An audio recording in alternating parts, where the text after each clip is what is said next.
E a gente vai falar agora sobre a tensão envolvendo a Venezuela e a Guiana pelo território Essequibo. O Brasil, enfim, passou a se posicionar com mais firmeza em relação a essa tensão. Sobre esse assunto, eu vou conversar com Igor Damasceno, direto de Brasília, que acompanha os bastidores dessa disputa. Igor, o governo até então estava meio que, vocês têm que se resolver. Aqui é paz e amor, tem que resolver, a América do Sul é tudo paz. Se posicionou para algum lado ou continua no discurso de vamos buscar a paz? Bom dia para você.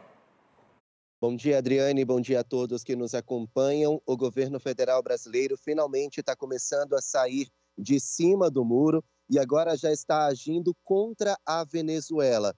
O ministro da Defesa, José Múcio Monteiro, tem feito frequentes reuniões com o presidente Lula, também com os comandos do Exército, da Aeronáutica, para vigiar a fronteira brasileira ali no estado de Roraima. Cerca de 80 carros blindados já foram enviados para Roraima, justamente ali para a fronteira com a Venezuela, justamente para que não haja nenhuma tensão pelo lado de cada fronteira, ou seja, no território já brasileiro. Só para a gente contextualizar, a Venezuela quer incorporar cerca de 70% do território da Guiana, que equivale ao território de Essequibo, ao território venezuelano. Só que para Nicolás Maduro, presidente da Venezuela, passar com a tropa dele até Essequibo, primeiro ele tem que passar pela fronteira brasileira, precisa passar pelo estado de Roraima.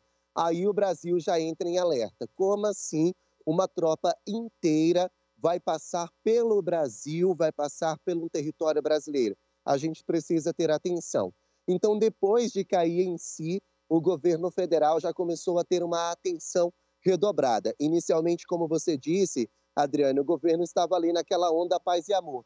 Não, gente, bora resolver na base da conversa, o conflito não vai gerar nada bom para nenhum dos lados. Agora, o governo brasileiro já começa a rechaçar essa ideia da Venezuela, já começa a criticar Nicolás Maduro e disse que não vai admitir nenhum conflito ali próximo do estado de Roraima. O presidente da Guiana pede essa atenção do Brasil, pede essa firmeza do governo brasileiro justamente para pressionar a comunidade internacional e, consequentemente, pressionar a Nicolás Maduro. Nós temos uma reportagem que fala sobre esses conflitos, essa tensão ali no norte do país. Vamos ouvir. Isto é Guiana. Por que isto é Guiana? Pertence à Guiana. Em meio à disputa com a Venezuela, moradores de Essequibo afirmam ser guianeses e não venezuelanos. No pequeno povoado de Aral, o sentimento é de medo depois que a Venezuela realizou um referendo determinando a região como província venezuelana e não mais como uma área em reivindicação. Quando vimos barcos cheios de soldados vindos da Venezuela pelo rio Enamo, que é a fronteira entre a Guiana e a Venezuela, ficamos muito ameaçados porque nunca vimos muitos soldados atravessando aquele rio.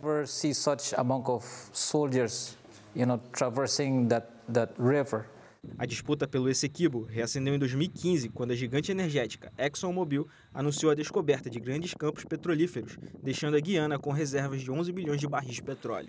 Cerca de 125 mil pessoas vivem nessa região, que representa 1/5 da população do país e cobre 2/3 da sua extensão territorial. Os países vêm elevando o tom da discussão, desde que a Guiana concedeu licenças para explorar petróleo bruto na área disputada e a Venezuela realizou um polêmico referendo para incluir o território do país como uma província e não como uma área em reivindicação, como era oficialmente chamada até então. O presidente venezuelano Nicolás Maduro anunciou que seu país também daria permissão para que as petroleiras explorassem a região. A situação gerou receios de uma escalada para um conflito armado que ambos os países negaram. Bom, o ditador Nicolás Maduro está tão certo dessa decisão que ele já começou a atualizar o mapa da Venezuela nas escolas do país. Agora, o mapa vem já com o território de Essequibo anexado à Venezuela. Isso porque ele já é dada como certa a vitória para Nicolás Maduro, pelo menos na cabeça dele. Ontem, na reunião de ontem, José Múcio Monteiro disse que nenhuma tropa, nenhum carro blindado da Venezuela vai passar pelo Brasil, não será permitido. Vamos ouvir. Da integridade do nosso território. Temos uma fronteira Eles só chegarão a Guiana passando, se passasse o território brasileiro, que nós não vamos permitir em hipótese nenhuma. E o Brasil não vai se envolver em hipótese nenhuma, o presidente está consciente disso, nós já reforçamos. Já era ideia nossa reforçar Roraima, porque Roraima tem problema dos índios, problema de garimpeiro, problema de droga, problema de todo mundo, então estamos precisando reforçar a nossa frente em Roraima. Evidentemente, precipitamos, estamos aumentando o contingente lá no tempo mais curto para evitar qualquer problema. Mas pode ficar certo que pelo Brasil não vai entrar. Só para a gente ter uma ideia da discrepância do poderio militar dos dois países, na Guiana há apenas 3.700, quase 4.000 soldados prontos para essa batalha. São 300 mil homens preparados do lado venezuelano. Então, essa postura brasileira, essa postura mais firme, mais clara sobre o entendimento do Brasil nessa tensão, é um respiro, é um alívio para a comunidade da Guiana, que já estava ali com medo de tudo que poderia acontecer.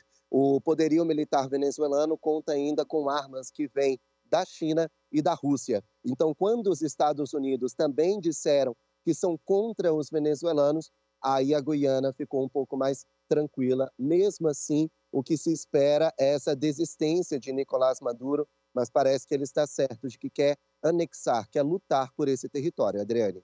De acordo com vozes na minha cabeça, né, ele está certo de que já ganhou esse território, mas eu acredito que vai lutar por ele, né? E você falou do poderio militar, é disparado, infinitamente maior do que o que seria da Guiana, que praticamente não existe poderio diante dos comparativos aqui que a gente fez agora em números, né?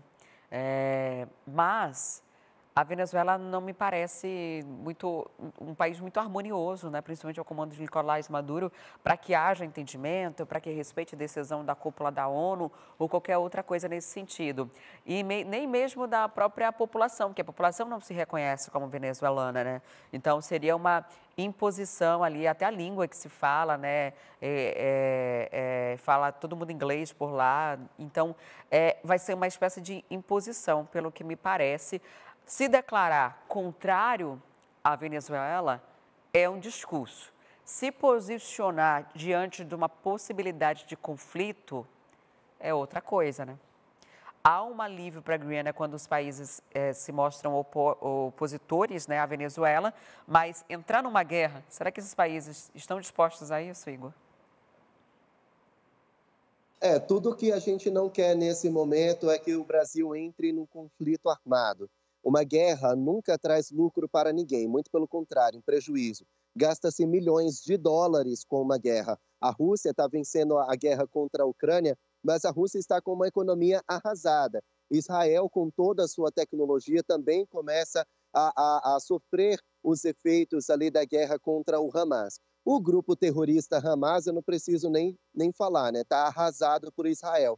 Então, a Venezuela, que já passa por graves crises financeiras, que já tem toda aquela crise humanitária, que já tem os seus próprios problemas, entrar numa guerra agora contra a Guiana pode ser algo fácil se fosse só com a Guiana. Mas a gente tem os Estados Unidos, a gente tem a França, a gente tem o Reino Unido, são países que não concordam com Nicolás Maduro.